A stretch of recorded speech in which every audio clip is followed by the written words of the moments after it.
session 3 of the Local Governments Academy. Thank you for braving the cold weather out there and coming and joining us today. So obviously today is fire and police, and we're going to have a quick presentation from each fire and police, and then please hold questions until the end unless it's a burning question that you haven't had answered right now. Nope, don't do that. Hold until the end. And then we're going to break into 3 groups to do hands-on stuff. So I'm going to count in 3s, and then don't worry, you're going to be able to do each group or each activity. It just depends in which order you're going to do it. So the group 1 is going to go to Pit Crew CPR and Training Room. They'll show you where it is. Group 2 is extrication demonstration.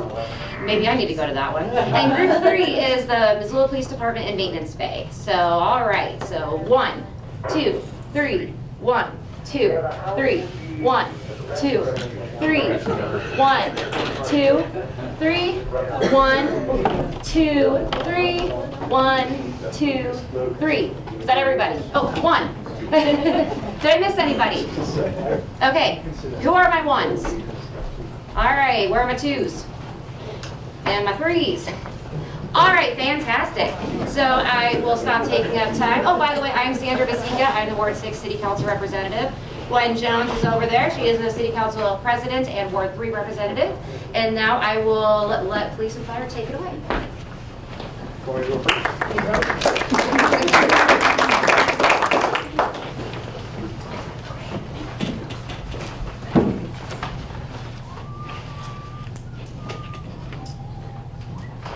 Well, good evening. My name is Ben Slater. One of the things that you're going to find tonight is we kind of go through stuff. Anybody been part of the military, Army, Navy, Marine Corps? Which branch, sir? Marine Corps. Hoorah! Thank you for your service. There's another Marine back here for you as well, as am I. And of course, as a fellow Marine, you know, Navy is our right to be able to get anywhere, but as we get into battles, then we're all on the same team. Well, same thing here with fire. And at least what I can say tonight is, as is with most things, with response, the police are going first. Fire will get here eventually. So, yeah, it's all part of the same family. We have a good time. Again, my name is Ben Slater. I'm a lieutenant with the Missoula Police Department. I'm going to just go over with you a little bit about what is the Missoula Police Department. Within the City of Missoula, both the police department and the fire department are the 2 largest agencies within the entire city government. And you'll see that every budget year when we go out and ask just to be able to get paid. We're a lot of people. Part of our police department's mission value statement here is that we are a community-oriented agency committing to delivering professional police service to Missoula. We strive to improve the quality of life of our citizens and the livability of our community. And we hold that very strong within all of our working ranks. Now again, we are a large department. There are 117 of us sworn officers who wear badges, who drive around in cars and go off and respond to calls for service and proactively go out and police in our community. We can't do that all by ourselves, and we do that with the assistance here of our 30+ civilian staff. Those are the people who also make sure that we get paid. They make sure that as I write reports, they are sent off to the appropriate county or city attorney, and all those other people who help make my job easier. Within our 117 sworn officers, we are broken into 3 divisions, which is the patrol, the detectives, and our administrative division. So at the very top, we have our command, our staff officers, which is the chief of police, Assistant Chief Hoffman, who is joining us tonight from over here.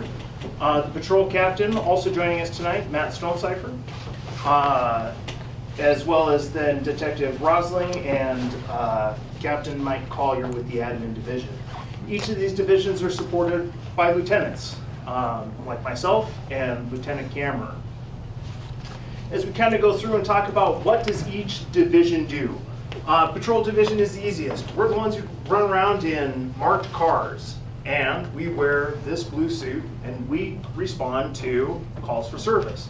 You call 911, you get a police officer like myself to be able to show up at your house and be able to say, how can I help? What do you see? Now, we have 8 patrol teams that are spread across 24 hours a day, and each one of those teams is supported by a sergeant, a corporal, and 5 line officers. And that's how we provide 24-hour coverage. Also within the patrol division is our traffic unit. Now, not that I investigated anybody in this room, but how many people may have had an interaction with a police officer at some point in time, perhaps because of a collision, or maybe that foot was a little heavy as they were going over the bridge? Yeah, so our traffic division includes those wonderful officers who ride motorcycles in the summer and make proactive policing contacts by trying to change behavior and affecting driving behavior. As well as a handful of civilian accident investigators. So if you're involved in a collision like this, we have some highly trained civilians, in fact some former officers, that will show up and be able to say, this is what happened. Also within our patrol division, we have school resource officers. We do have a cooperative contract with Missoula County Public Schools and Hellgate Elementary to be able to provide school resource officers to the 3 high schools, the middle schools, and again, the entire Hellgate Elementary campus. We also, within the patrol division, support misdemeanor investigators. So somebody stole your mail, maybe the UPS package off your porch, that all comes over to our misdemeanor investigators. We also have a cooperative agreement with the Business Improvement District downtown, and we do have 2 FTEs that are assigned to the downtown area. Those are the ones that you generally are going to see, especially in the summer, riding a bike in bright green, being able and interacting with all those folks in the businesses downtown. Within the detective division, we have our general investigators. I'm a former general investigator detective. I will tell you, general investigations gets generally everything. Our SVU, these specifically specialize in sexual violence cases or violence against persons cases. Outside of that, then we also have the Drug Task Force. Now this is a cooperative group that is currently overseen by the Missoula Police Department, which involves the Sheriff's Office, the the DEA, the ATF, a whole bunch of other 3-letter agencies, and a couple of folks from the state. Attached to the Drug Task Force right now is also our Street Crimes Unit. That is led by our Sergeant James Caton, as well as one of our canine officers named Champa and his furry friend named Zip. You're going to have the opportunity to meet Zip later this afternoon. I personally don't trust the dog yet, but you can certainly look at him over there. Our admin division. Our admin division generally deals with a lot of hiring and training and recertifying stuff. And as you can see here with one of our fellow lieutenants in red, this is a prospective officer and actually a brand new officer who's going through our Montana physical abilities testing, something that we as officers do every year to make sure that we can physically do our job. Also within the admin division is our public information officer, digital forensics, and as you can imagine in today's day and age, everything starts to be digital. So these are officers that download cell phones, look at computers, all that kind of stuff. We also are currently running a reserve officer or a bailiff program that are assigned to municipal court to be able to do just transport stuff and fingerprinting. Anybody who walks in with something that would require that they post a cash bond, that's taken care of by our bailiffs. Again, civilian volunteer coordinator. If anybody is retired or just is looking for some extra work, we're always looking for volunteers. Please come join us. We would be happy to have you. Our evidence and property clerks, as well as we have a 24-hour police desk that is supported by civilians. So if you got that non-emergency call, like, oh my God, the teenagers just egged my house, call into our 24-hour hotline. You'll get a real person to be able to take your report right there over the phone. Also within the Missoula Police Department, I have a primary job. Again, my primary job is patrol. But within that, we have a whole lot of specialty positions that we take care of on the outside. Some of our biggest, most visible specialty positions is our Special Weapons and Tactics team, or our SWAT team. Tonight, you guys are going to have the opportunity to go see our armored rescue vehicle over here in the maintenance bay, as well as some of our specialized equipment that we use to be able to search buildings. Also attached to our tactical unit is our crisis negotiations team. Anytime our SWAT team goes out, negotiations goes out too. And more often than not, in fact most often, our situations are resolved by negotiations. SWAT is just there to be able to contain a perimeter and be the backup in case stuff goes south. We also have an explosive ordnance disposal team. This is a regional team that we co-op with Lewis and Clark County, and they are responsible to the entire western region of the state. Outside of that, we have a whole lot of officers who do a whole lot of other things. These are field trainers, these are instructors, these are specialists, experts, all of which just requires extra training, but give officers extra responsibility and put them in great places. Also, community committee members. Man, I wish I would have used different words there. Most recently and most visibly, we have had members who have sat as committee members at the Paparoa Board, as well as with other community organizations here within the city. So just some big overview stats. Again, we're the second largest municipal police department in the state, behind Billings, right? We go to a lot of calls for service. In fact, last year it was 52,000 calls for service, which I think is about 100 and some a day.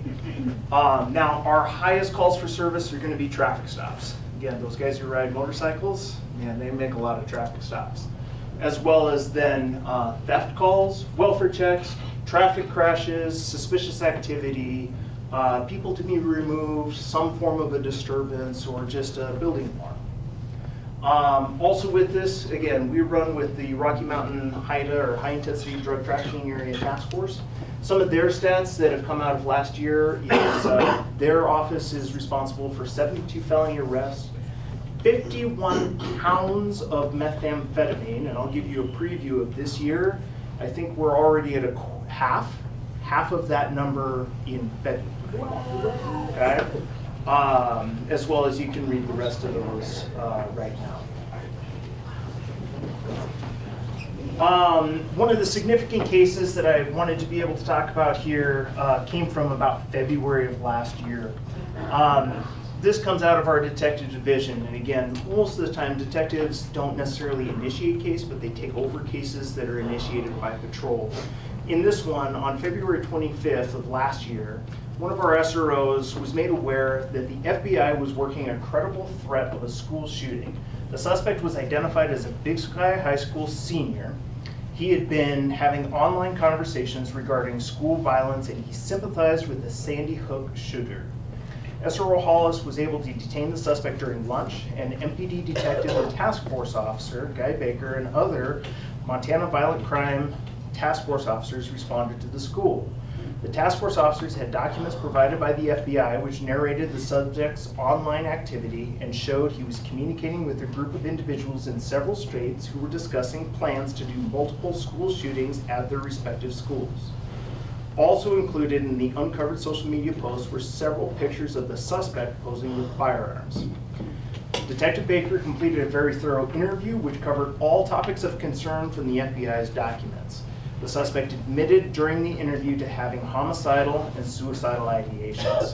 The suspect was charged with felony intimidation, and the FBI believed that the quick response by local law enforcement officers and the FBI's task force officers likely prevented a school shooting by proactively containing and arresting the involved subjects. Now this is a really hard one for us, right? Because based on the cooperation between local law enforcement and a federal agency, nothing happened, right? We are not front page news. We have no unnecessary deaths. And all of this primarily happened with no disruption to a school day. This is a hard one for us as law enforcement because, again, we have 52,000 calls we responded to last year. This is just representative of one of those. That's a lot of what your agency does in our city every day. So where can you find out more about us as the Missoula Police Department? I'm going to drive you right back to the city's website. It's a wealth of information. Our department just has tons of stuff. But here's some great places you can go right away. In 2021, we published an annual report. It's got a little bit more of some significant cases that happened in 21, as well as some other statistics from our agency. You have just received just a preview of what our 22 product is going to look like. I would anticipate seeing that probably in April or May after it goes through our reviewing process. In addition to that, the Missoula Police Department maintains a strategic plan, which is a working document. Our strategic plan is intended to be able to take us through 2025. We have 4 key points or pillars that we're looking to be able to strive to continue to make our community better. And outside of that, the police department's Facebook page and our Instagram post are great places for timely information like, oh my gosh, it's cold outside and it's windy, you should probably stay off the roads. So, that's what I got. Any questions for me right now? Or I would sacrifice you over to my staff as well. Yes, sir. Those 52,000 calls, Yes. does that include traffic stops then? That includes traffic stops. That is, so on the systematic level, every time I get on the radio and say, I'm going to do something, that creates a call for service. And so, hey, I'm making a traffic stop. That's a call for service. You call in and say, my neighbor's dog is barking and that's not normal. That's a call for service. Somebody says, in this case, somebody knocked over a fire hydrant, which, by the way, is not the fire department's responsibility. That's streets. City streets will put those pets on. Then we'll go over and say, yep, there's a fire hydrant that's knocked over. And that will be a call for service as well. Does that help answer your question? Thank you. You're welcome. Any other questions I can answer? Yes? What are some of the things that the police department does for mental health calls? That is a wonderful question and a great transition point. Brad? No. That covered that. I'm sorry, I'm sending work emails. So the police department was integral in being able to get some grant funding to help as a cooperative piece to bring the mobile support team online. Within the Missoula Police Department, we also run a program or help pilot a program called Crisis Intervention Team, which I helped bring back to the department about 8 years ago. Crisis Intervention Team teaches basic fundamentals about de-escalation and identifying mental illness with an attempt to de-escalate individuals who are in a mental health crisis and redirect them to best available resources.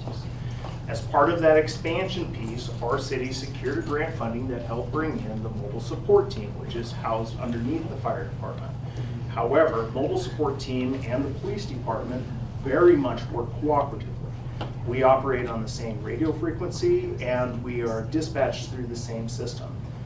Any call that comes in through 911 that would meet the appropriate criteria for them to be able to go to directly, they do.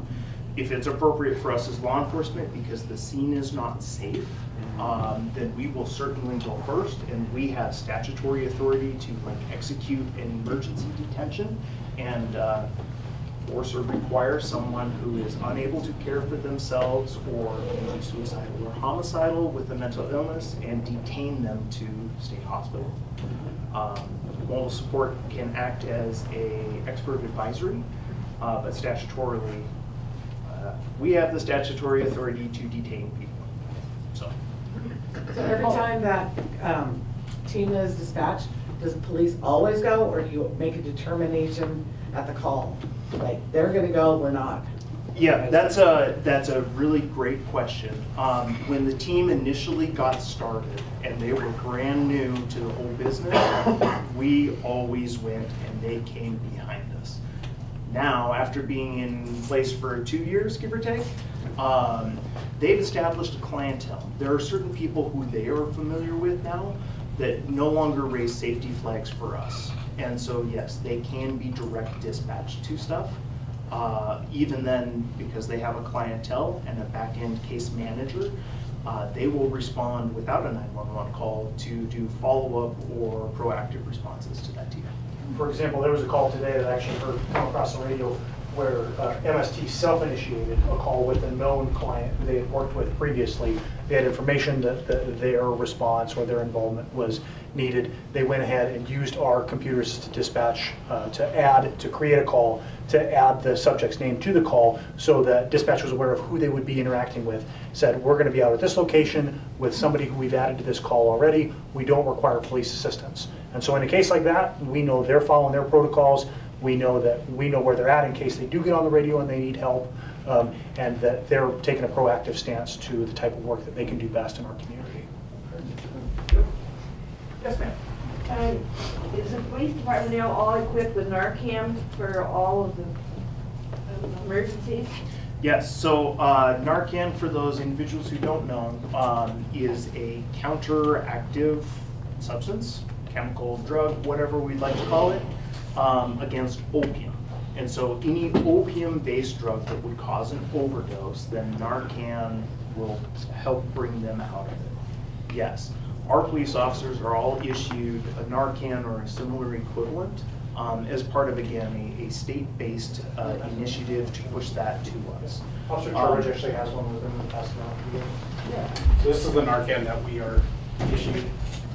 And this is a nasal injector, just as like anybody use Flonase or something else, same kind of a deal. We stick it up somebody's nose, we squeeze the button, and it goes in. Layman's terms, of course. With that, I can almost say that, with the exception of maybe the chief, everyone in this room as an emergency responder has used this on the street since it's been issued. I will tell you as a personal response, it is literally bringing somebody back from the dead. They are laying there, they are hanging here, not breathing. You hit them with Narcan, and in 30 seconds they are upright and talking to you. It's bizarre. Well, one other question. Yes. The opioid settlement money is still just coming down the pike, is that right? And the police department will get some of that? I haven't seen any of it yet. And yeah, that's all legislative and yet to be divvied up. Chief, do you know anything about that? Yes, it's tied up in bureaucracy, but at some point we have been told that we will receive funds from that resolution in the drug industry. These are great questions. I like these ones. Can I go to Larry first? Sir. 15 years ago, I lived in Ames, Iowa, and that city had a Citizens Police Academy. Is that something that Missoula has considered, would consider? Yes, so our agency has traditionally been on a 2-year cycle for the Citizens Law Enforcement Academy. Oddly enough, COVID happened, and that was our last academy, was the spring of 22 before COVID shut us all down. 20, sorry, 20. So you do have something coming down the pipe? I would, yes, the chief says, yes, I do. It's coming. Good question. Turn them all. Yeah. Yes, ma'am. What are the school resource officers, like, what's their role? What are their duties? What are they providing resource-wise to the schools? Man, that is a wonderful question. So this is Lieutenant Mike Hammer. He does oversee the school resource officer program. The biggest thing that I can tell you is they do so much work to be able to take off of 911 guys like myself that their presence is invaluable. I can answer more specific questions about their roles one-on-one a little bit later, but primarily our school resource officers are that community face between our department and the schools. We want them to have a good relationship interaction with both their faculty and their student body, so a lot of the time they are more of like a mentor than they are a law enforcement presence. And then if law enforcement gets involved, they are literally the first responder of first responders. As you saw with one of the example cases that Ben showed earlier, the SRO that was working in that school was able to work cooperatively with other agencies and other officers to mitigate a threat before it became more than was necessary. So that's largely our goal or our initial mission with the School Resource Officer Program. But they, like Ben said, they're probably the busiest officers we have, in the sense that they are continuously engaging with the student body, the faculty, making sure that we're providing security protocols for the campuses. We work with the faculty in regards to how do we mitigate threats or how do we respond to threats, such as the Run, Hide, Fight program. They work cooperatively to make sure we have grant support. We just put 11 Stop the Bleed kids into the Hellgate Elementary School, as well as trained their faculty on how to do that. They worked with other agencies to make sure that if there is some type of high-level response, everybody knows kind of where they're going and what they're supposed to do, instead of everybody showing up at one local spot and then trying to figure out from there. So like I said, I can answer specific questions about their day-to-day, but they're about the busiest officers we have, and they really are that face of the department, as far as from the youngest level all the way through graduation, and then when the schools, the faculties themselves, as they move on to other aspects of city government or work cooperatively with the counties around us. So again, I love questions. Boy, do I love it. And here's the good thing, as we talked about at the beginning of the class, we're going to be able to break out in sessions. I'm not going anywhere, mostly because my car is now locked up in the maintenance bay, to be able to show all you guys about what's coming up next.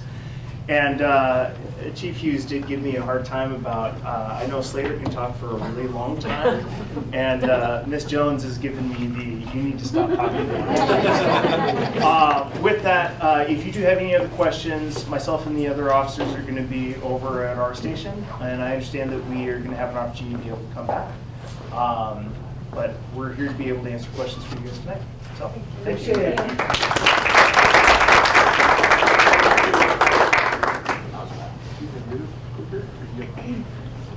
The one you have right there. My clicker. I just want to. Is that? Oh. I know where you work. All right. Well, welcome to your Missoula Fire Department, Fire Station number 4. Like Officer Slater said, my name is Gordy Hughes. I'm Fire Chief with the Fire Department. With me is Assistant Chief Brad Davis, Assistant Chief Phil Keating, Training Officer Mike Thurlow, and our EMS Coordinator, which stands for Emergency Medical Services Coordinator, Dave Handsome Smith. Really happy that you're here, because we love to speak with the public, especially those folks that pay our bills. And we like to provide knowledge base of what we do with the monies that you pay in taxes and what we provide service-wise for our citizens. We have some interesting stats right out of the gate here. With that tax dollar, our annual budget, well, last year's operating budget was just over $16 million. And the blue is what we pay in wages and salaries. The 300s are services that are purchased, which would be for, let's say, apparatus. If we have to farm out any repairs to our fire engines, it comes out of our 300 bucket. That's $391,000.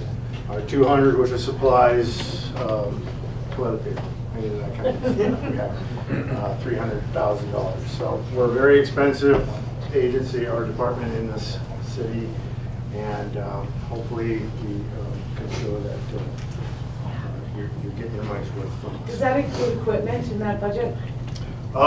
Certain equipment are large purchase items. The engines are on a capital budget, so that's a 5-year generally allocated monies in a different bucket. Our call volume, like Officer Slater said, they're at 52,000. This last year we did 12,500 calls in the city of Missoula. Although we don't have the volume that PD does, our intensity in our calls require more manpower, and the responses are generally more comprehensive as far as resource involvement and engagement. We've had this tremendous spike since 2010, back when our call volume was at 5,700. Those numbers are quite small, but our trajectory is outrageous.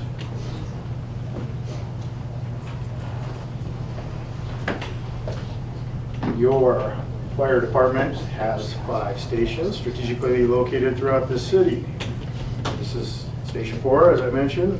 Our station number 1 out on Pine Street is our headquarters fire station, where most of our general office staff and Fire Prevention Bureau reside. Here at Station 4, we have our maintenance division that provides daily maintenance to engines and repair our equipment. Station number 2 is in the Crooked Addition on Mount Avenue, at the corner of Mountain Park. In that station, we house a fire pumper. All of our stations house what is called a Type 1 engine. That's the big red engine that you see. We also have the ladder trucks, and one of the ladder trucks is staged here at Station 4. So it is a dual purpose station here, depending on the type of call and where the location is. Station number 3 is at 39th and Russell, over on the south side of town. And then our station number 5 is in the Miller Creek area. We have a lot of tools at our disposal. The biggest tool, of course, is that Type 1 fire engine, and we call it our Swiss Army knife because it contains all the equipment that we have to jump from a medical call to structure fire to a rescue. We can't go anywhere without it. People sometimes ask us, why do we have to have such an expensive piece of equipment? Well, quite frankly, it contains so many different tools on it that allows us to, like I said, jump from those different calls. And we may be on a call just wrapping up, or on a call that we can divert and answer a more intense call, and we'll have all the equipment we need to apply service from our engines. We also have a boathouse that's down by McCormick Park, and we have rescue watercraft that we run from there to do water rescues and retrievals. We have 2 ambulances in our inventory.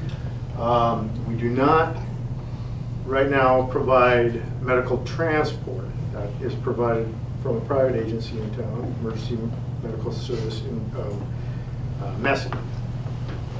And they're a private transport ambulance company. We'll respond to emergency medical scenes in conjunction with them as they provide the transport to the receiving centers and hospitals.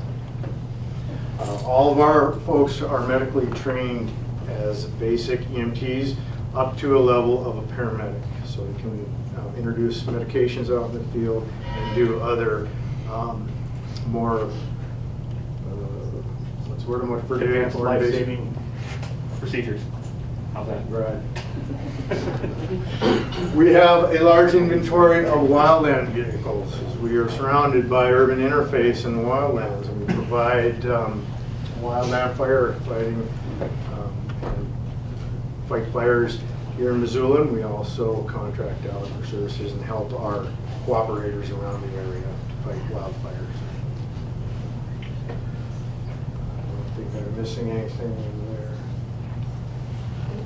As I mentioned, there's wildland firefighting as we go out and take care of your urban interface. Would that include things like when fires spark on like the M? Correct. We put out the M many times in my career. Yes. I bet you're long enough to see that a few times. Just real quick, what it takes to outfit a firefighter and equipment and the costs associated with that. Most expensive is our SCBA, our self-contained breathing apparatus, and our masks that go along with it. That's a $10,000 figure. That's very expensive. The turnouts or the bunker gear, $2,400 for that ensemble. A helmet's $270. Flash hood, which covers and protects our ears and our neck, $85. Gloves, another $130. And boots, $250 for a total of $13,135 for each firefighter outfitted. Along with responding to fires, the majority of our call volume is made up for medical or emergency medical response. It's between 68 and 69% of those 12,500 calls.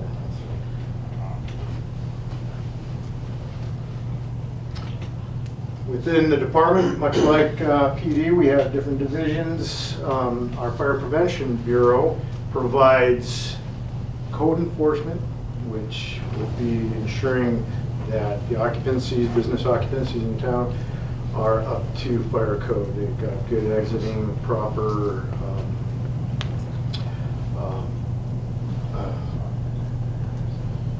safety requirements, sprinklers, alarm systems, stuff like that. They go in and they do maintenance inspections, ensure that people are safe within their businesses, as well as the public entering those facilities, and firefighters who would go in and fight fires should their buildings catch fire.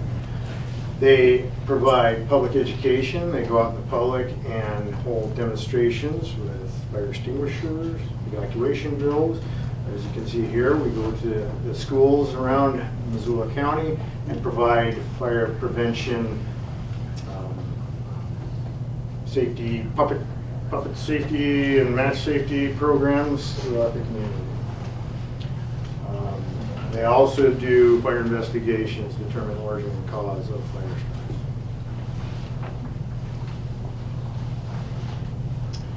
So today, we're going to dazzle you with our CPR demonstration and an extrication demonstration.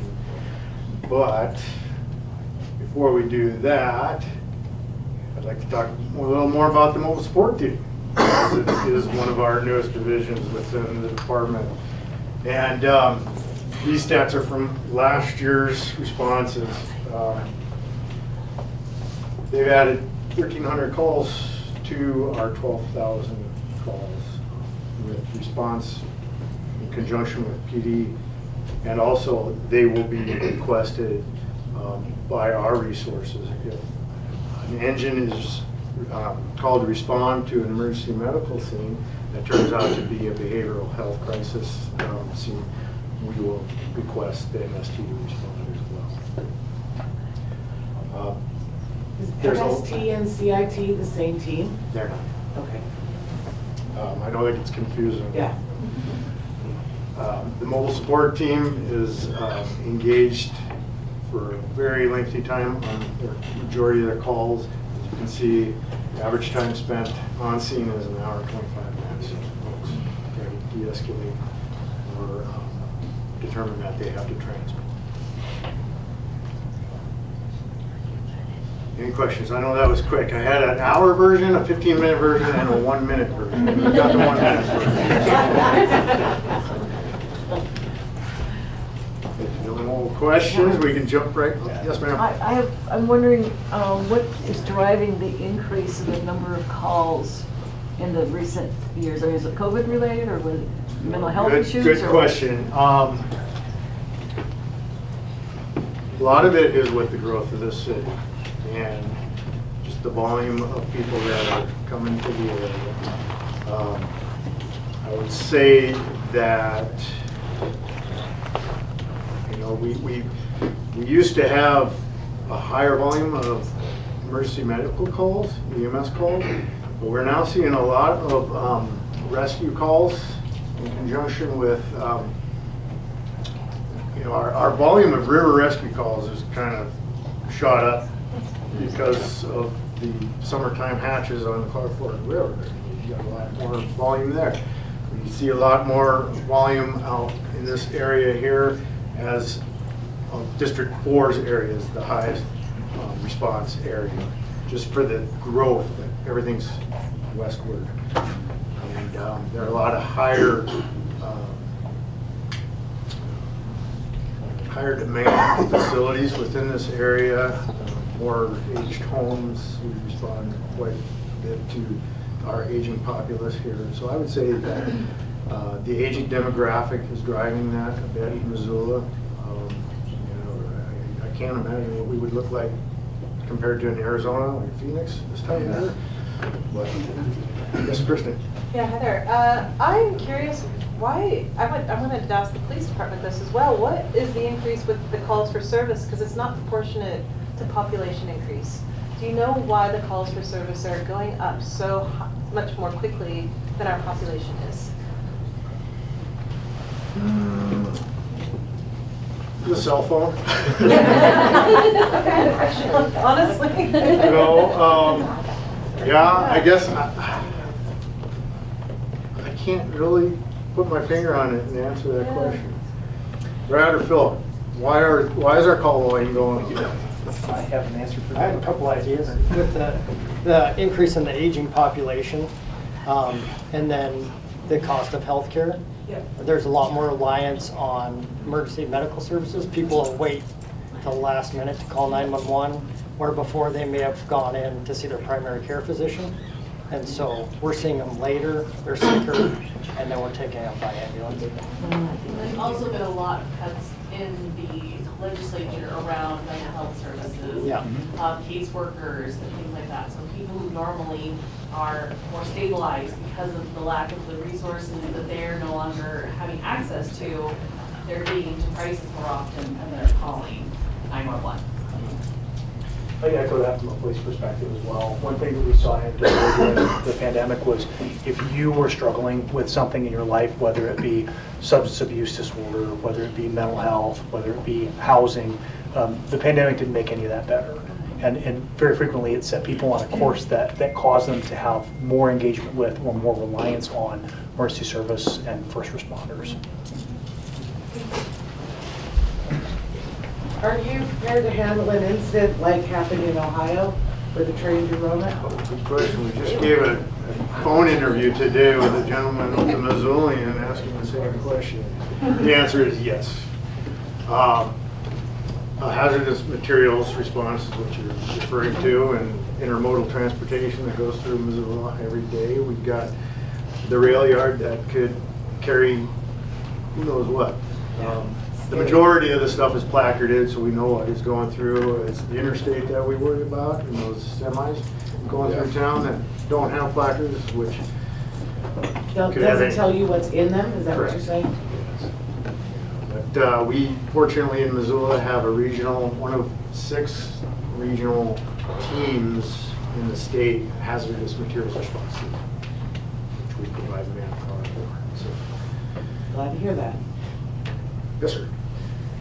I'm thinking about employees, and you mentioned that almost 70% of your calls are medical related.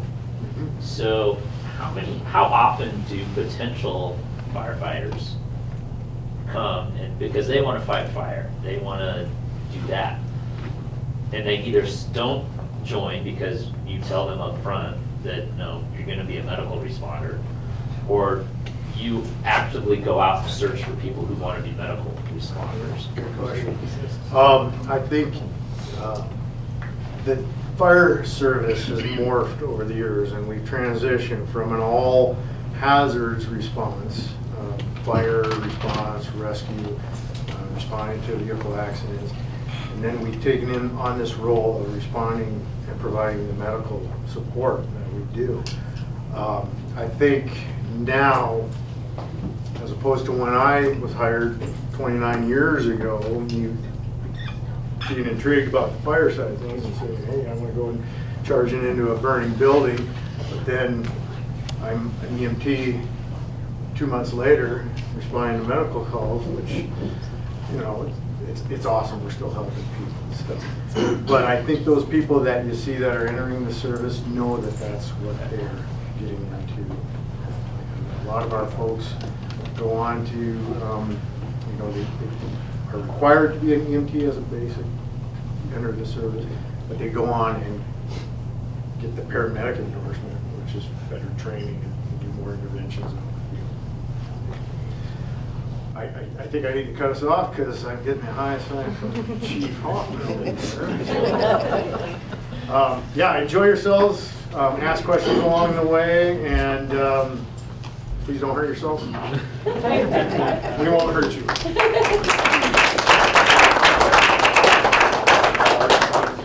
All right, so are we going to divide everybody up into groups, and then who's going to be the group leaders? Group 1 here? Yeah, so we'll do, group 1 is going to come to the medical CPR part, which is right here. Group 2 is going to go out these double doors. You're going to run into a really cool looking brown minivan. That's going to be the extrication. And then past that, follow the officers, and then that's the maintenance bay, and that will be where the Missoula Police Department is for now. And then, restrooms are straight through this double door. Right there's men's to your left, women's to your right. So yeah, we got to take 5 while we kind of meander over to where you need to go. So again, group 3, follow the officers, far side of the bay. There are no restrooms over there, so hit these ones. Group 2 is going to be at the minivan and the fire bay, and then group 1 is here. And I'll kind of be the timekeeper to keep you all moving. 7,361 of them were medical calls, and of those, 155 of them were cardiac arrests. So we'll talk about that. That affects our response a little bit. And I think we do want to get you guys to this awesome stuff, but I think some basic groundwork on. Do you guys understand what the EMT certification is? We require it of all our firefighters, so everybody has some medical training in here, and the EMTs can actually do quite a bit for people. So that's our minimum bar we set for hiring people, and you can also become a paramedic, which gives you the ability to perform a lot more life-saving things like interventions like giving drugs, doing intubations, shocking people, a bunch of stuff like that. So very valuable to have a paramedic on scene right away if you are having a medical emergency. Right now we have a paramedic on basically every fire engine all the time, so huge benefit to the community doing that.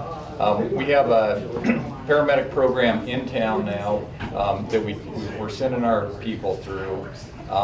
And the cost associated with that, of course. And we also try and hire paramedics. So very valuable for us to have paramedics.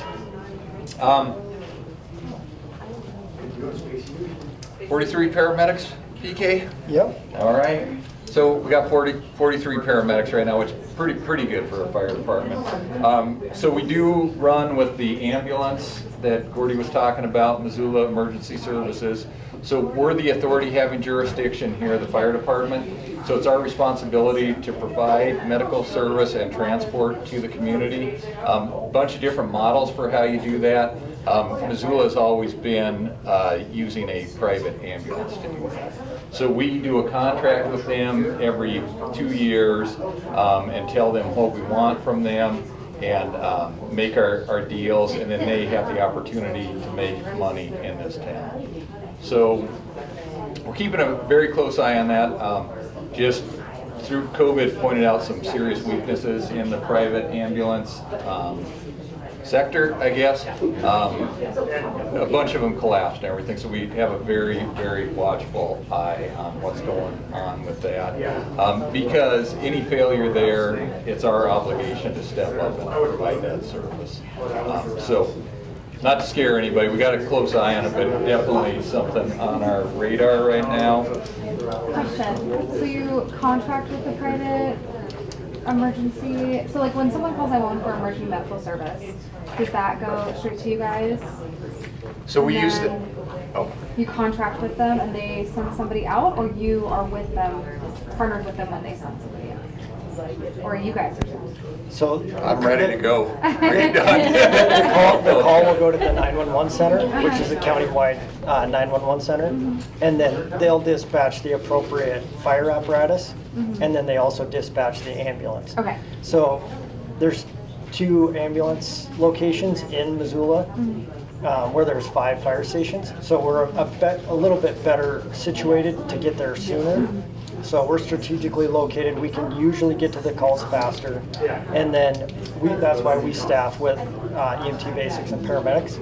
We can start patient care and then we hand off. And quite often we ride with the ambulance to the hospital as well. But that performance contract that we have with Missoula Emergency Services is for transport specifically. Got it. Yeah. Thank you. Nice question. So I think that's a pretty good segue into just our medical calls. Like people are always like, why is a fire truck here? And I think Phil pretty much answered that. We want to get help there right away and stabilize that situation.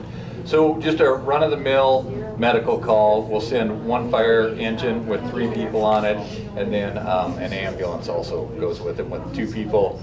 They're required to have 4 advanced life support ambulances by their contract to cover us here. So that's what you're getting on just a run-of-the-mill medical call. It sounds like quite a few people, but if you think like logistically about what goes into taking care of a sick person, like often you can't walk when you're sick, so he's carrying the person, actually taking care of them. So pretty labor intensive on that. And then we talked about those 155 CPR calls. So we've upgraded that, well, probably 5 years ago we upgraded that. We get a lot better work done on scene with our new response we have to that. So we send 2 fire engines, an ambulance, a battalion chief, and a medic unit to these calls. So we have 9 or 10 people doing CPR. It's increased our save rate a ton. We do what's called pit crew CPR, and it's just kind of like the NASCAR thing. You have your assignment, and you just go through and do that. So, pit crew. We do want to get you guys through and get some hands-on if you're interested in some CPR. A huge component of our success with saves on CPR is having a bystander doing CPR for us. We teach CPR through the fire department the 1st and 3rd Wednesday of every month. We're going to start offering that for free to the city people. Just a huge benefit for us to have people out there willing to do CPR. We changed how we teach CPR, so we do hands-only CPR. Has anybody taken a CPR class before? You guys are very responsible citizens. So old day CPR, they had you doing your compressions and then putting a lip lock on your patient, and they found that people weren't overly interested in that. So we teach just hands-only CPR, which it's a huge benefit for us, and people are more likely to do that for us. When someone calls 911, the dispatcher will talk you through how to just do hands-only CPR. So a big part, that huge help for us, that bumps our survival rate. If we get someplace that somebody's actually doing CPR, much better chance that we get that person back. It's just kind of buying us time for that person before we can get some advanced stuff done on it. We talked just a little bit about that school deal that Slater was talking about. We're painfully aware of that going on around the nation. So we spent some time training with the cops, all law enforcement from this whole area, all fire departments from this whole area, the ambulance from this area, and we have a pretty good system-wide approach should something like that happen here. And we do want to go through a little bit of tourniqueting with you guys if you're interested, just kind of show you how to use those things. Huge lifesaver. We've got, the cops all have tourniquets now, and they have really saved some lives out there, just stopping the bleeding on people with those. A lot of times our guys get to scenes now, and the cops have already put tourniquets on them for it. So, Philip, did I miss anything here? No. When Officer Slater mentioned at Hellgate that they started the Stop the Bleed program out there. So that came from the active attack, school shootings, war. That's how they kind of learned some of that. So people were bleeding out before medical care could get to them. So they've made that big push to really start using tourniquets, teaching better bleeding control, and that's why we've also incorporated it. So I don't know if you guys heard that when he mentioned it, but that is definitely a big part of. For like individuals and students to know how to do those things, like staff to know how to do that before emergency services can reach them? Yeah, so they taught all the staff at Hellgate Elementary, yeah. And then they have tourniquets, and then they have bleeding, wound care, blood clotting agents, and then also packing, so. Does FCPS plan to pick that up, or? I'm not sure if they do the Stop the Bleed over there. All of them? I don't know what they have exactly there, but they do teach it at those schools, and I'm pretty sure they all have it. Not 100% sure. All right, who You wants guys to want do to do some CPR? There you go. Hey, so we've got these awesome mannequins nowadays. We try and keep this as realistic for people as we can. I was going to ask if you have any He can talk. mannequins. Is that what you're going to ask? No, I was going to ask if you have any mannequins that have like breasts. Because I've heard that a lot of people go through physical performing CPR on women specifically, and so it results in a lot of women not being like appropriately treated for cardiac arrest. And I'm just curious if you guys have any of those mannequins. We've got some with small breasts. We don't have any big breasted ones or other one, but yeah, that isn't a problem for our people. It may be a problem like for the lay person, and that actually is probably a good thing to talk about in our CPR class. Yeah, Yeah, no, I can see that people would be concerned. Because you'd be like, I don't know what to do with my hands. Yeah, exactly. Not Yeah. having consent to treat them for, but there's laws that protect people or who try to assist someone during a medical emergency, even if they're not doing it properly or. Yeah, you are covered if you were trying to do the right thing for someone. As a lay person, we have different, like if we do bad things, we're in trouble, but the people we train on CPR, you're all good to go. It's covered by the Good Samaritan law. So. Cool. Any of my female family members collapse, please feel free to do CPR on them. That's right.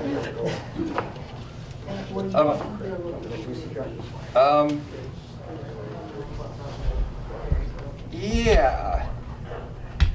So as you're setting that up, I'll prompt a question. Okay. How do you recognize that cardiac arrest has happened and that CPR is necessary?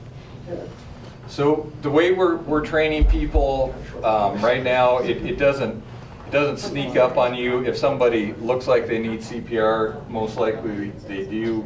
We talk about not breathing, no purposeful movement, change in skin color, and if you see that in a collapsed person, you were good enough to start CPR, and they will tell you to stop if they are not needing CPR. That's kind of how we're training now. I think the old days we used to sit around and look at people for so long and check pulses for so long that people were dying on us. Like, very important to get that CPR going right away.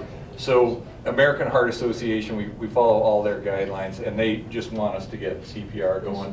Basically, if somebody looks dead, they need CPR. It's the basics on that. Okay. Now, if they tell you to stop, go ahead and stop. Yeah, and they'll usually tell you pretty quickly if they don't want you to keep doing CPR.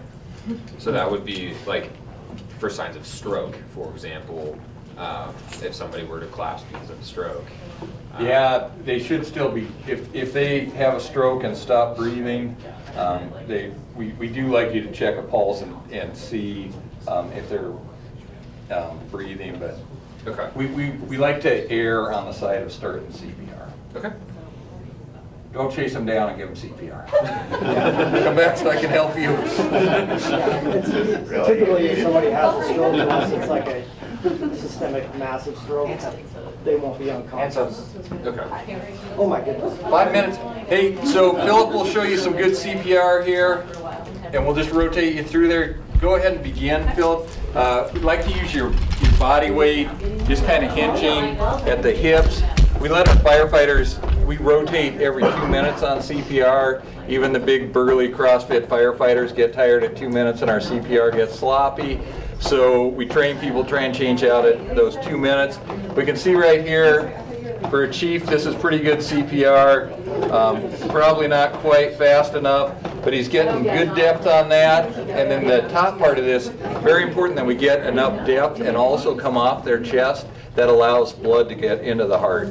So that staying alive beat is kind of what we're looking for our CPR. You missed it. Yeah. Yeah. So if you guys want to come test your CPR here, awesome. And if you want to go talk to Philip, if you're interested in tourniquets, he can talk you through our tourniquets. And this guy here, hang on. So that would be the sound of somebody Yeah, he would. in distress. Yeah, if you start and he's. No. So that would be. If he says no, don't, yeah, then you wouldn't. All right, go ahead. I just want to show you what he can do. So one thing, and Philip's a chief now, but if you get kind of to the side of him, That's not an issue. like right, So they've had his arms all stiff. injuries It's that hard they've to had put your tourniquets fist on for there. over 12 hours. So more like right here. Tissue recovery. Perfect. So Yeah, and then just bleeding tension out at your hips. before the- You can watch on here, see how you're Even doing. scenario, somebody's in the backcountry, 36 hours. Look, so you're in the green. You're not quite deep enough there. Perfect. Go pass one of these around and everybody can take a look. So huge deal for us if we can get the community to do this. We're going to bring back a lot more people. Military carries our these, CPR, SWAT carries them. our cardiac arrest stats for 2022. When people were doing CPR on a patient, we got 46. All military personnel carry these in the same location, same with SWAT. They all have them in the same pocket. So if I was going to put this on a patient, More than double. so if you don't have the appropriate Somebody else wants to give it a go, items to 'cause- stop, So the more people we get trained up on CPR, you're going to open it up. we also have been out at the high school because they're kind of sitting ducks And for then us. obviously you're going to go, if the wound, we're going to call the wound right here. We're going to go above the wound. Perfect, yeah. He's a And then you little tighten it stiff. down as much as you can. He's shredded. Yeah, And then this that's is good. where the Yeah, so those high school students, I would love to wind get makes every such high a big school student difference. in Missoula. So as we can see, Tiring, isn't what it? CPR.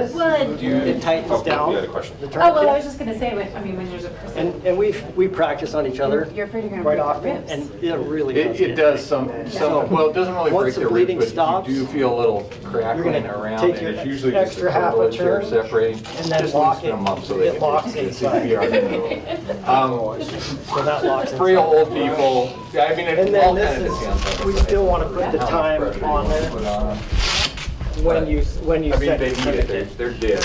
So if you have something to write the time on there, that's So sorry, I might have some broken bones. if not, just mentally But you're know, alive with broken you know, bones. it was 7:38 when I. Anybody else want to give this a try? Give it a go. And could you just use like rope, a belt, Yeah, so something as best as you you want can? something thicker. You wouldn't want like a Wider. shoelace. I go like this. So what you're trying to do is you're I don't trying to think remove that CPR whole vessel I send emails. without doing so I that say tissue what? damage with like a shoelace. Go for it. Doesn't sound that awesome, Tissue but damage in that specific area. Sorry, just- Yeah, it stopped once. yeah, it's And perfect. usually perfect these will depth, be like perfect arterial recoil. bleeds that you're You trying can to see how after control. 2 minutes So of that, that's you why get a you little want to go tired. so tight. So you guys can grab a limb. You want to try to get on These it? new mannequins, check this out. So when we do, you can sit on there. When we do CPR on people, we like to check their femoral pulse. Don't do this on people who aren't in cardiac arrest. But these new mannequins here, put your fingers right there. You can feel his pulse right there. I can dial it, I can control his blood pressure. Yeah, I could get down, but I wouldn't be able to get back. Here, you can have an arm. I have an arm if you want to try it. Like old days, we had to. No, I don't want to do that. Okay, all right. That's okay. They'd be like, well, does he have a blood pressure? Is there anything different with the kid? Just do you have the kid there? No, I think that's more of a CPR mannequin. Okay. So obviously, these are fully Know adjustable, somebody who so you can do it with the child as well. has done like facilitated simulation trainings. And then obviously, you know, you're gonna have come through. a lot less area to work with. So, You could do cranks on I these mean, guys. this is just always my, you know, Somebody- for running, I worry about like Their airway right here, so sticks thing and like that. things going through the Uh, body of the we person. just had one What's the idea of through, like stopping the 2 bleed weeks on that, ago, I think. hacking the You're wound? And it was awesome Yeah, because so we leave the- did a pediatric cardiac hypothetically, if arrest, you did, you know, and then we catch a did stick or whatever. Yeah. delivery, you're gonna want like a child delivery. So leave sweet if you can part hit of it those sticking out.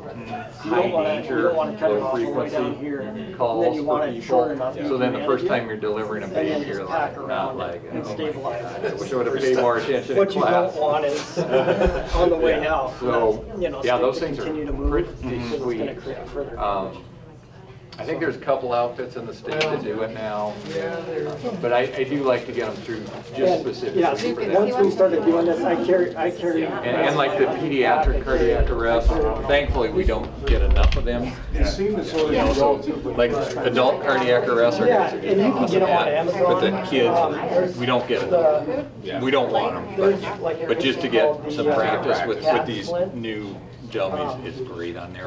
You can intubate this guy, put a tube in there. If I want to mess with the paramedics, I can put air in his tongue, so it's hard to do it. Bunch of nice. Would that affect his breathing?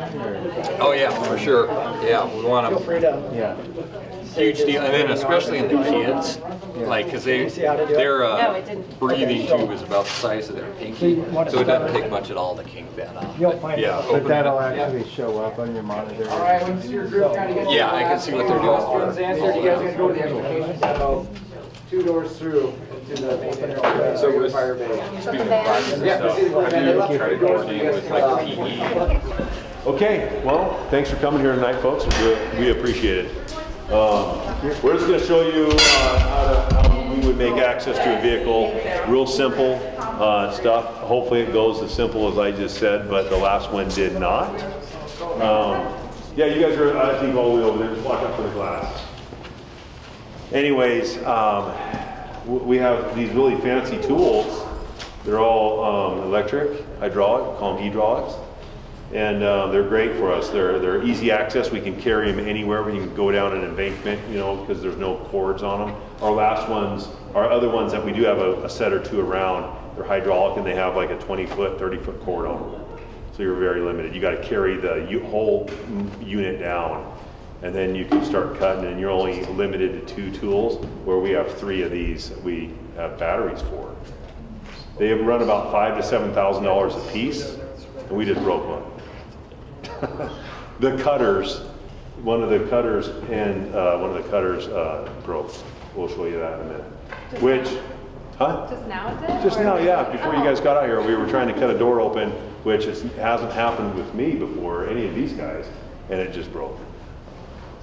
But you know what? We use the heck out of them, and that's what they're made for, and stuff breaks. I think a firefighter could probably break anything, unfortunately, but. Anyways, so we're going to do this with the spreaders. We call these the spreaders. You probably hear them in the Jaws of Life and all the shows and everything like that. It's still the same tool, samey. And we're going to pretend that this door has been T-boned. Has anybody been in an accident where you've been stuck in your vehicle? Okay, well that's good. Drive safe out there and watch others. Anyways, T-bone, so we need to get this door open, okay, and removed, because we have people stuck in the front there, and they're all broken up. And when we get on scene, we have EMS personnel, our medics, they get in there right away, and they just start getting verbal communications from outside the vehicle. Hey, are you guys okay? What do you need? See if they're bleeding, see if they're unconscious, see if they're alive, see if they just need an airway, whatever. Patient's number 1, but our safety is also number 1 as well. We just don't want to be climbing in something that's dangerous for us too. So we really do need to take a look at the whole scene, do a 360, look around everywhere. If there's power lines on the vehicle, I mean, there's been firefighters killed by doing that, and also bystanders trying to help people when power lines are there. So anyways, this door is compromised. We come up, these are crew here, Station 4 crew, Captain Hanneman and his crew. They're gonna come up here, they're gonna check out the vehicle, and they're gonna get this door popped open and cut off. Well, popped open and removed. And then they're gonna remove this door as well. Okay, with hand tools and this tool. We'll see how it goes. You guys ready? Yep. Okay.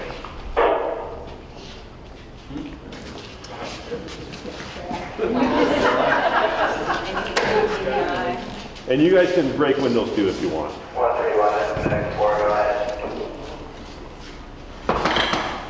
A lot of times we'll have tape and whatnot. We can tape the window and then break it so it doesn't fall in on you guys or the patient. you can't see, feel free to walk around where you can.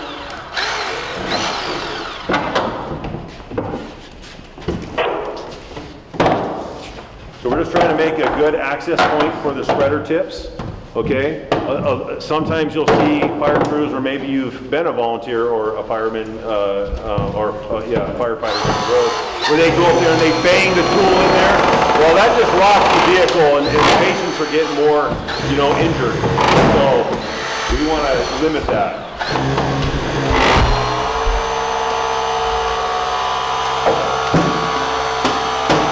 Tools weigh anywhere from 40 to 60 pounds. You're welcome to lift them up after we're all done.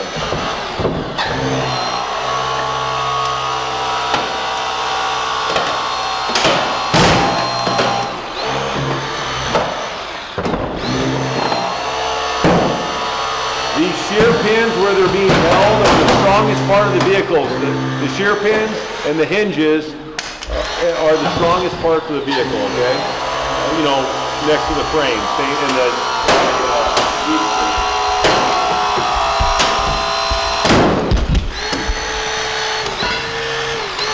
okay, the door's open.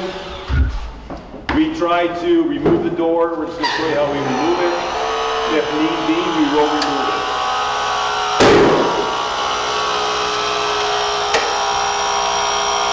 The whole time we're doing this, we're going to have medic personnel talking to the patient saying, hey, you're going to get a loud pop, don't worry, we're going to get you out of here safely.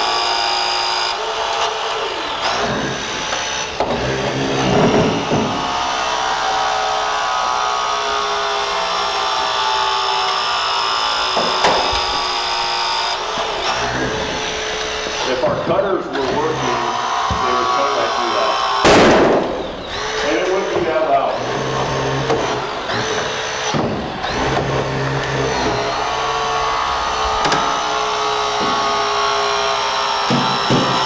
Here's our cutter. Woo! Loud.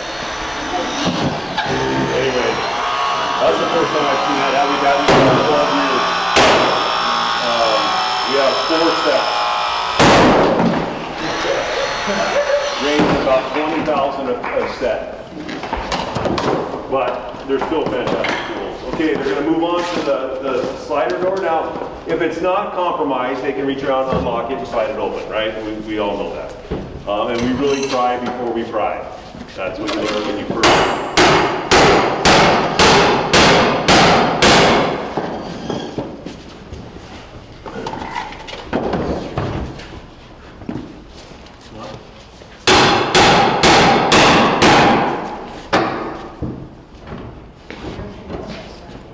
Nothing's really quiet in the fire service, okay? We live loud. Most of us are deaf. No, I am. What's that? I hear you, man. Kinda.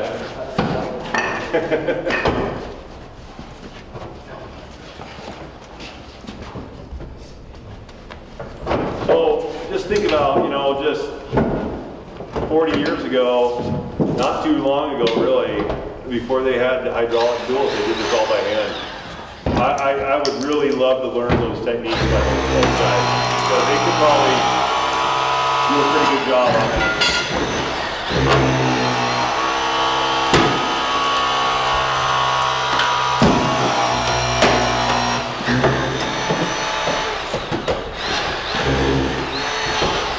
The more you,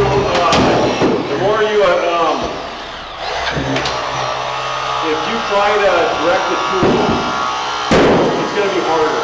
You kind of want to put the tool in place and just let the tool work, okay? Because it works really well on its own without you having to force it too much.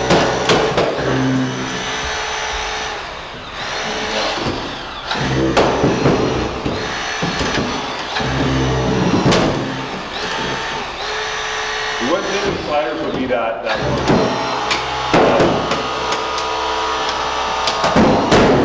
They can be.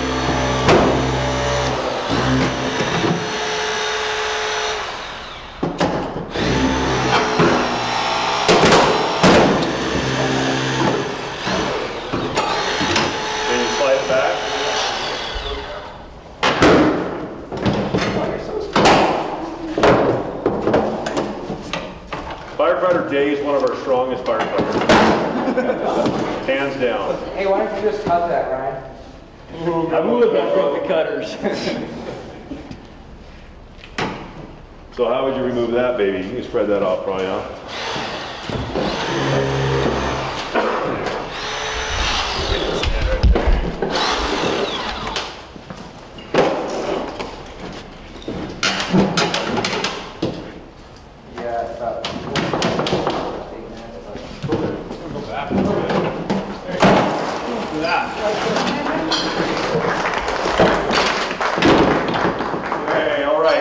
Would you guys demonstrate how to use the Pittman tool and lift this side up, please?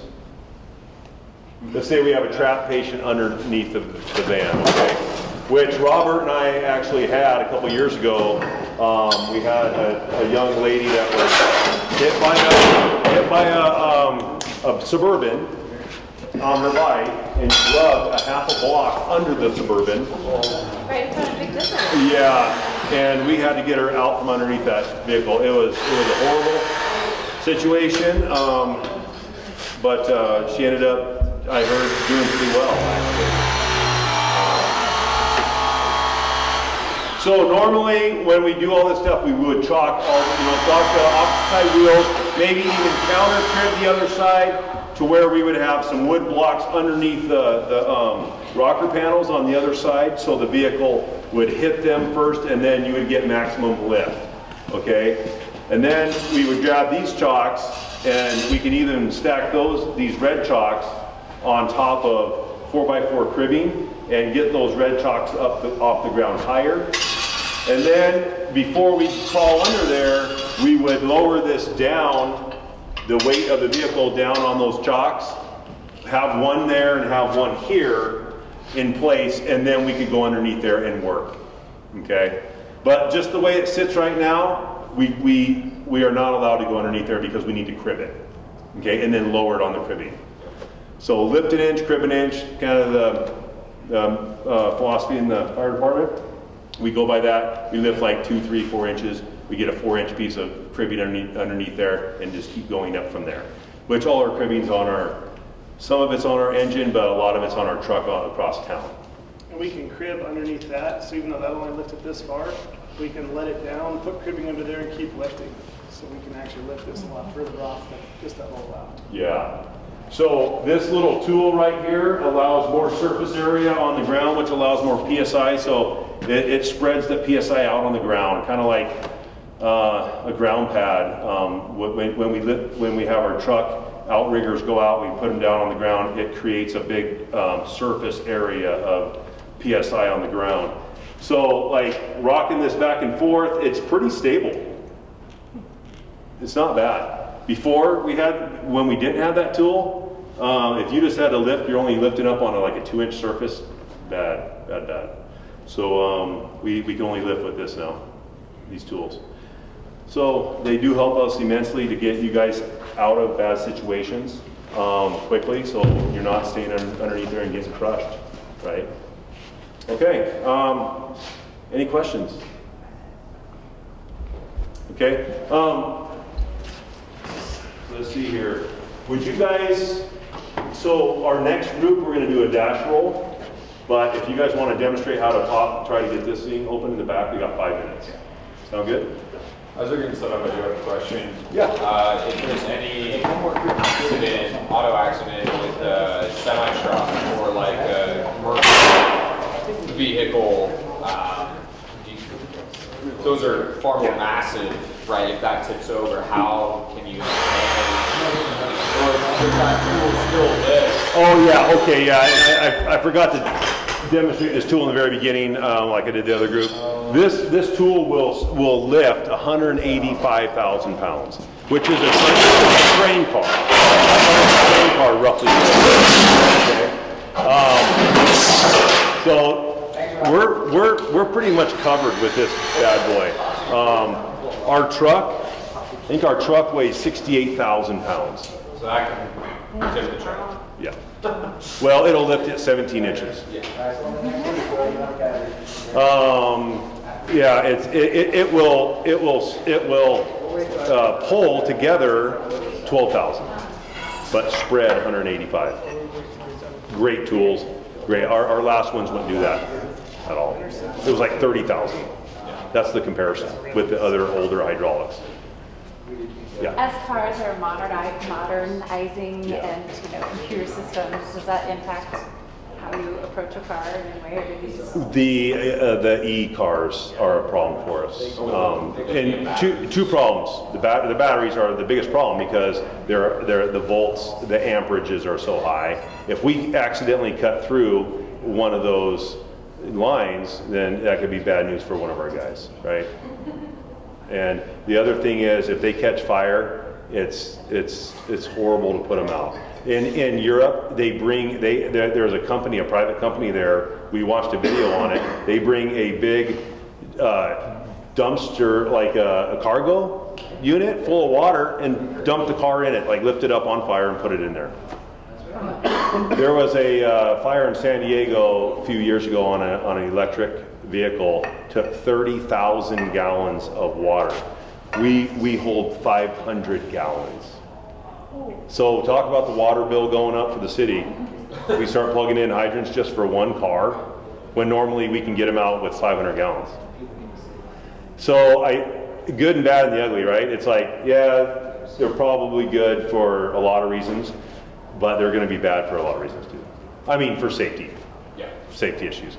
A lot of times we're putting the cables are all being run in the middle of the car now, which we don't have to, we don't really cut the middle of the car. So that's great. At least they started doing that. But they have airbags everywhere, right? So we got to peel off a lot of the stuff here so we're not cutting through airbag cartridges, because if we cut through one of those, that can explode in our face or whatever. So we do look for that stuff too. Yeah. So good and bad with the advances, right? Yeah, that's about it. It's all about all I say. I don't have anything bad or good to say about it. It's just, we just have to keep training. Yeah.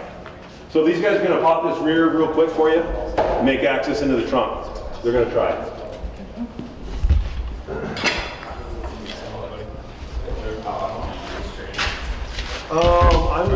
I'm the lead instructor for our extrication, and we do it once a year for our rescue team. And we train our ops crew as well once a year, but it's over 2 months.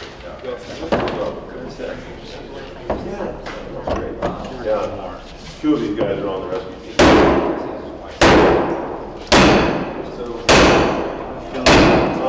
All the vehicles come from Pacific. They're great. We call them up, they bring a vehicle. Hey! You get it? Yeah. Hey, that's a good note to end on, Trevor. All right. There you go. Happy ending. Happy ending. So yeah, can you just explain what you guys did real quick? We just took the Halligan and pounded out that mechanism basically, and I don't think, like Garrett said, I don't think it works on every car, but it's a good little trick to try first. So just right through the keyhole. Yeah, if you need to access your vehicle, get yourself a Halligan and don't steal anything out of anybody else's vehicle. But anyways, that's how we try to do things.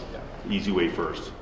Anyways, thanks guys. Thank you. Yeah, I think I don't know how much time you have, but We're that way. You guys are going motorization that way. Yeah, I think we'll be 3 for 3 for running late on these. Awesome. Thank you. Thank you. Where are they going now? How safely can I step behind you? Not much getting by. Been bit by a dog recently. That's to say, not by him. Nope, not that one, the other one. Okay, everybody? Couple corner? I think we're good? Okay. I'm getting better at not talking too much. You guys are third, so hopefully I'll get it right. Real quick, my name is Mike Kammer. I'm a lieutenant with the Missoula Police Department. I've kind of got 2 responsibilities. One, I oversee a lot of what Ben talked about in the other room, such as the school resource officer program, misdemeanor follow-ups, or the business improvement district, all of that. So if you have questions about that, please get with me on the side. I'll get you my contact information, or I'll answer the question for you right now best I can. But in addition to that, I also run our tactical operations, and what that covers is all of our special teams. That's SWAT, negotiators, explosive ordnance, all of that super, super high risk, but low frequency type stuff that most people don't even know goes on in the city. Okay. Most people don't realize that we had 15 tactical deployments last year, 11 actual operations within the city, in addition to Missoula County having almost the exact same. That's actually a pretty high amount of high-risk situations where we've been forced to use either SWAT negotiations or explosive ordnance to resolve those. That does not even begin to cover what explosive ordnance respond to on their own. They responded to about 20 other calls or incidents where there was threat or suspicion of high explosive type materials. Okay. The biggest thing that I like to talk about when I do these types of things isn't really explaining what SWAT or negotiations are. It's more what we're not. Okay. We're not here to hurt people, and we're not here to intimidate people in the sense that they don't want to live in Missoula or anything like that. Our entire goal is to try to resolve things peacefully. You know, I hate quoting movies, but they pay millions of dollars to get the line right. You know, so sometimes I should be allowed to use it. SWAT's a life-saving tool, not a life-taking one. Which brings me straight to this big thing behind me that everybody wants to know what it is, what we use it for, and above all, why does Missoula Police Department have a tank? Okay, this is, it's an armored rescue vehicle built by a company called Lenco. It's affectionately referred to as the Bearcat. That's actually an acronym that I'm sure they created the word specifically to make it say Bearcat. But basically what this is not a tank. There are no weapon systems on this. There are no recording devices. There are no means of doing harm to somebody other than I accidentally park it on your septic tank and it sinks because it's extremely heavy. Okay, what this is this is a tool that we use in conjunction with canine technology to allow us to resolve very, very high risk situations peacefully. If we are in a situation where somebody's barricading a residence and they're shooting at us and they can't hurt us, there's no reason for us to shoot back. We don't have to use lethal force where 4 or 5 years ago we may have had to because we had no other option. This allows us to stop that. And then allows us to de-escalate through show of force, for lack of better word, okay? We can use this to demoralize somebody that's shooting at us to the point where they see that they're shooting at us and they're not getting a response, or we're not shooting back, or they're not hurting anybody, and therefore they give up their will to fight, and then they ultimately surrender, which is what we're trying to get accomplished. Okay, we do the same thing with this stuff over here. We have interior robots, we have interior drones. We've got this handsome guy here, not the officer, the dog, that we like to send in to look for bad guys that are hidden in different locations. Same goal, right? How do we successfully mitigate a dangerous situation without having to use any more force than necessary, particularly lethal force? That is the last goal. This thing here we share with Missoula County. We've had it for about 15 years. It is coming up very, very quickly on the end of its life. And I'd be amiss to say that I'm terrified of what will happen if we lose this capability, particularly in regards to safely mitigating stuff. The other thing we use this for is rescue task force. God forbid there's ever a large-scale critical incident like an active shooter at a school or something like that. Law enforcement's responsibility is going to stop the threat, right? But we also recognize that there are people that need medical attention right away. So we use this to bring firefighters and medical personnel to those injured while we are dealing with the bad guy, so they can get there safely. They can provide emergency medical treatment and then evacuate those people to another location. We use the same thing with civilians. If we end up on a barricade situation and the individual is shooting out his house and that's hitting their neighbor's house or one of your houses, we can use this to evacuate you to another location, put you up in a hotel for a little bit until we resolve the situation and you're not in harm's way. That's what this is for, okay? We're currently in the process of applying for a federal grant to get another one, so hopefully we can continue to provide this resource to the community and surrounding communities without the city having to pay for it. I don't want to do that, but I also don't want to lose the resource. That's what we're trying to work on, and hopefully we'll be successful at that so we can continue to do what we've done. I'm going to stop with that so we can move into this handsome guy Zip, his partner Officer Champa, and then our Canine Sergeant James Caton. They're going to do a demonstration for a narcotics hide where they've hidden some narcotics. And Sergeant? Sergeant James Caton, we're just going to do a simple demonstration where we hid 10 grams of heroin on this vehicle, where the dog is going to utilize his sense of nose to be able to search out the drugs in us. Why we use the dog because they have a heightened sense of smell. Their smell is 44 times greater than that of a human. And you see him working through all the crevices,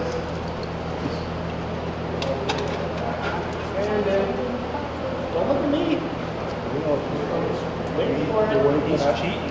He is. That's why I'm like, you're not getting it. He's a cheating pole. I don't have it. But it's right there. But it's right there. There you go. So, waiting for him to sit. He's young. He's not even 2 yet. So, it's a work in progress with these dogs. He's in our senior handler right now. Believe it. His dog sometimes won't sit and just stares at it like he does. But that sit is, it's the final indication that he's trained it. So it's a trained behavior for a trained owner. So he doesn't know what narcotics are. He thinks his ball is the narcotic because the way they train him, they use the balls with the odors. And then he's looking for his toy. And then part of it, the other part we use, Zip is a patrol dog, so he's dual certified in narcotics and then tracking, evidence searches, building searches, area searches, aggression control, and apprehension. So he is a bite dog, which is why he has this do not pet. Some dogs are friendly. He's kind of indifferent with people, but doesn't like to get pet. So we'll just do a quick demonstration. As you can see, he's already queued up on him. Watch him. Watch him. Watch him.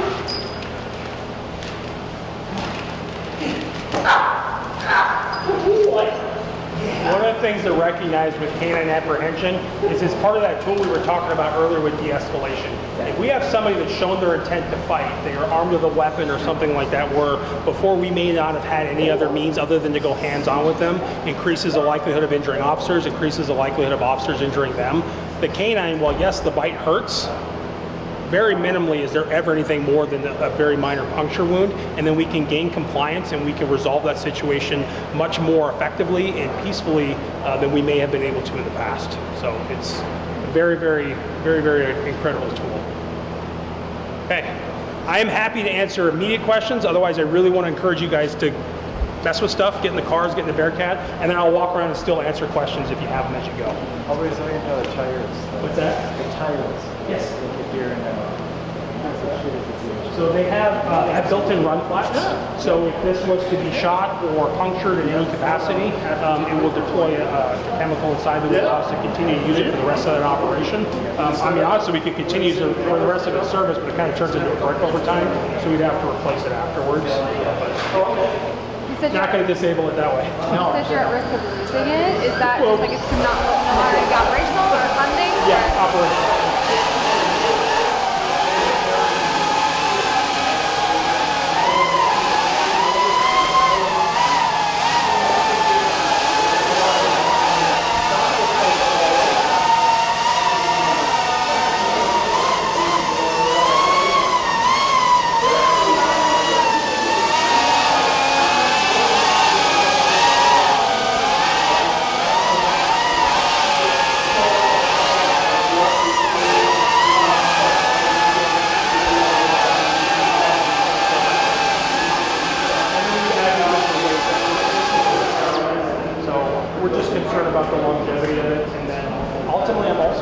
About the fact that we look at our operational capability in conjunction with the counties.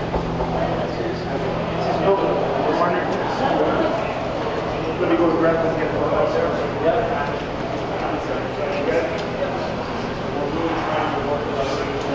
So that makes sense. So that's what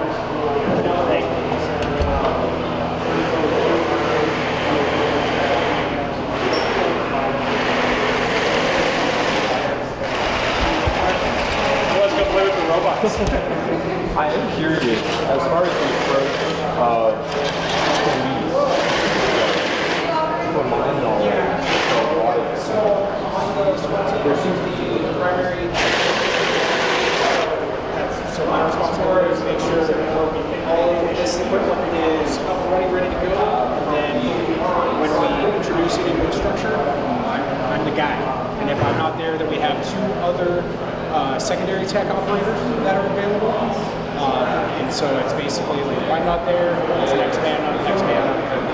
And do you have support? Like your support kind of staff while you're doing this, or is it really just you and then the people who call in if you're not there? That's like being able to operate. So usually it's this is used in conjunction with SWAT. So hypothetically, we'll say we have a barricaded subject. We introduce all of these instruments, all these robots, before we ever even go into the residence. And the reason why is we use these to attempt to locate the subject or subjects, so then we can, what we say is shrink the problem. So narrow it down to like a specific area. Exactly. We can narrow it down to a specific area that they're in. We can see what kind of barricades that they have set up, if they're armed, if there's more than one person. These are all used to gather information that then I relay back to Lieutenant Cameron, so then we can come up with the best plan that we can to end a situation safely. Is this usually while negotiation is happening, or Absolutely, after? absolutely. During? It's all, so negotiation and SWAT work hand in hand with each other. So while we're maybe calling somebody out to try to get them to just come out peacefully, negotiations are working on, okay, does he have a phone? Does he have any relatives in town? All these kinds of things that we can maybe use down the line to, again, the goal with all of this is to try to end a situation safely, where everybody goes home, nobody's hurt. And that's why we have these, so that, again, we put this in. This is called a throwbot. Basically what I do with this guy, and these are all for interior, they're not for exterior. If I go up to a doorway or a window, there's a little pin right here, I take it out, I throw it in, it's pretty durable, and then I go try to drive it around. All of these things, all of these, right here.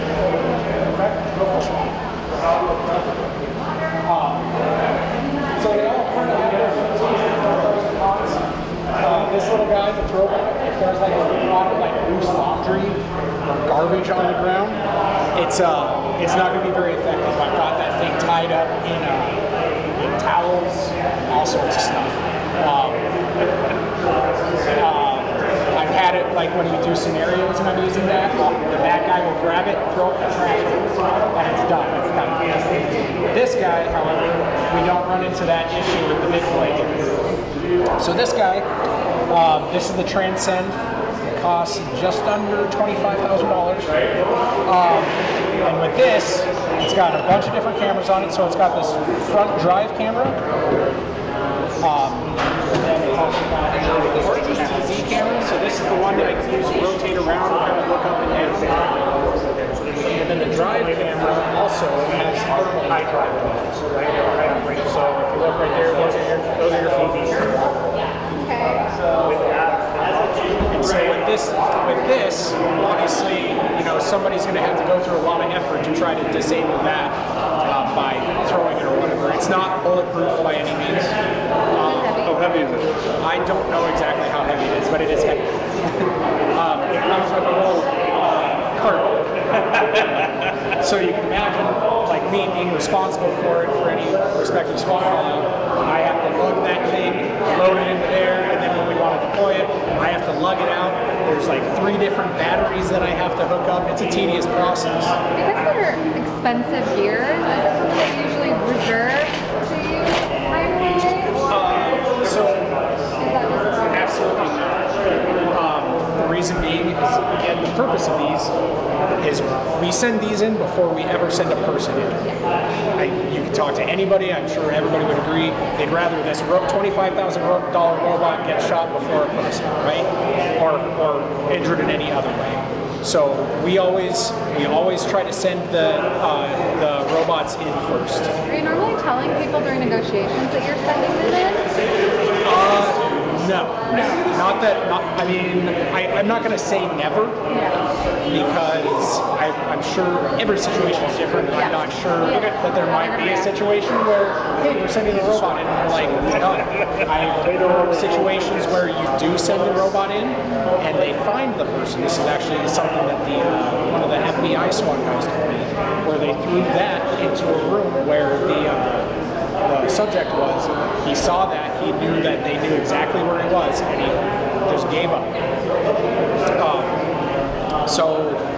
In my experience, I haven't had it where we tell them, hey, we're sending in the robot. I'm not going to say never. Yeah. I'm sure when the situation calls for it. Yeah, absolutely. But with this one too, this one also has a microphone feature. So say I do go in there, I find a subject, I can then push the microphone and talk to them. Or possibly, we haven't had this situation yet, but I don't see why it wouldn't be possible. Like if we can't get other means of communication, why a negotiator couldn't talk to them through the microphone. I mean, it's all situational. Can this one get over things on the ground? Yes, and I was actually just going to move to that, so that's perfect. This one, it's got a lot more beef to it, so it can go over a lot more obstacles. With the angle with those front tracks, it can actually also climb up the stairs. So yeah, you just drive up the stairs, and the way the angle of those front tracks are, it's actually able to climb upstairs. If a door is partially open and not latched, it will push open a door as well.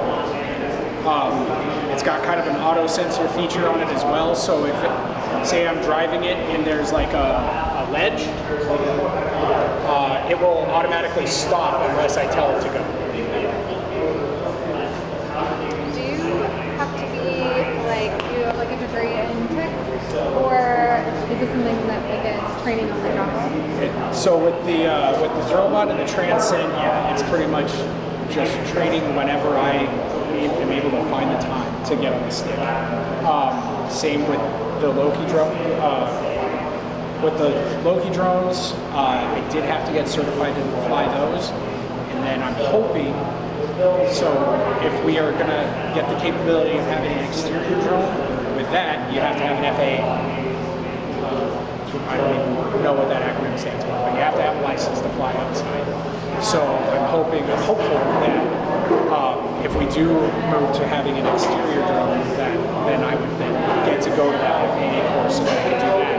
And that actually opens a ton of different doors for training, because a lot of the SWAT tactical drone flight courses, a lot of them require you to have an FAA before you can even apply to them. So once I get kind of that first step, then it just opens a whole bunch of different doors for me to get more experience, get more time flying, kind of go through the capabilities of the drones.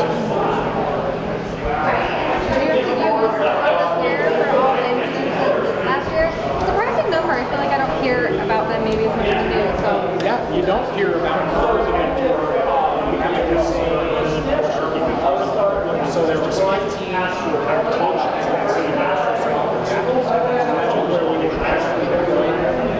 so 4 of them, I got the call, I was heading in to get all this stuff, and then it was resolved peacefully without SWAT needing to be there. There was 11 where we actually got to the place where the subject was.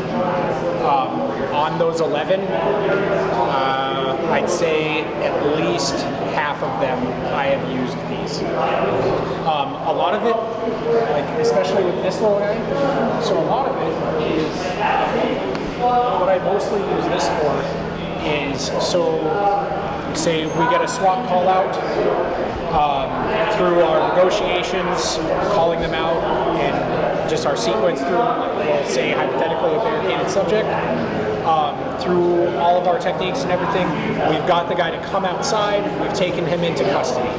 We still have to make sure that that residence is clear of no other subjects, injured persons, whatever.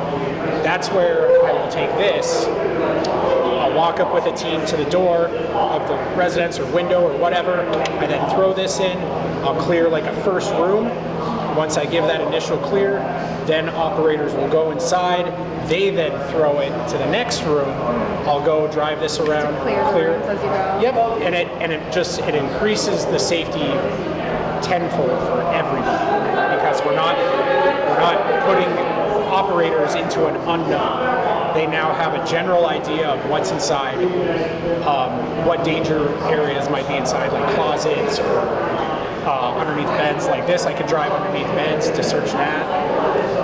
But that's mostly what this is used for. And I think I've used this, oh gosh, I don't know, on the 11 that we were on, I'd probably say I used it at least 5 of them.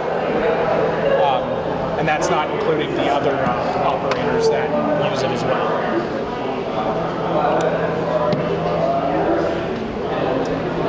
Any other questions? Thank you. Yeah, for sure. I've always worked, like, one of the things I always asked, been wondering about is, so like non-lethal, most of you guys are good for, it looks like all of you have a taser. There's a patrol. Okay, is that what it is? Is patrol has the tasers? And then are there any other non-lethal options that you guys use? I mean, this is the stuff that like, I am always excited about because I'm like, yes, hurt the robots, you know, like everything like that. So, and that's actually a lot of the reason why SWAT gets called out, because they have more non-lethal capabilities than your average officer does. Yeah. So, as a patrol officer, non-lethal stuff, I have my taser, I have my pepper spray, and then I don't have it on me right now, but I normally keep a peacekeeper baton. Okay. It's just it's a metal baton. All of which are less lethal capabilities. We also have, are we wrapping up? Okay, I'll just answer. We have a 40 millimeter foam round launcher, so it launches a foam round. Okay. We have that available to us in patrol, but with SWAT, while we don't carry tasers, we have higher OC capabilities. We have CS gas. OC being pepper spray. Okay, pepper spray. Yeah. CS gas, which is basically tear gas. Yeah. We have that capability. We have access to the 40 foam rounds as well as chemical rounds with that. So all with SWAT, our less lethal capability is so much higher, and to be able to bring a situation down to where everybody is safely either taken into custody or a situation is made safe for whatever it may be. So thanks, police and fire. Thanks for coming. Yeah, it's fascinating. There's so many different facets to the city, so we go from community development to this. It's like totally different programs, totally different focuses, all service, but different ways of providing that service. So this next week, we will be doing public works. We're going to be at the water building, which is on Broadway, the old Mountain Water building, and then became Missoula Water. There's a big store there. I don't have the address right in front of me, but it's on Broadway. So 6:30, and it is, it'll be a great presentation. It's parking. You can park out on the street. I think you can pull in, and there's parking on the side. So yeah, and it's evening, so it should be pretty empty there. Hopefully better weather, but if you came out tonight, you can do it. Thank you so much. Thank you. We'll see you then. All right. Thank you.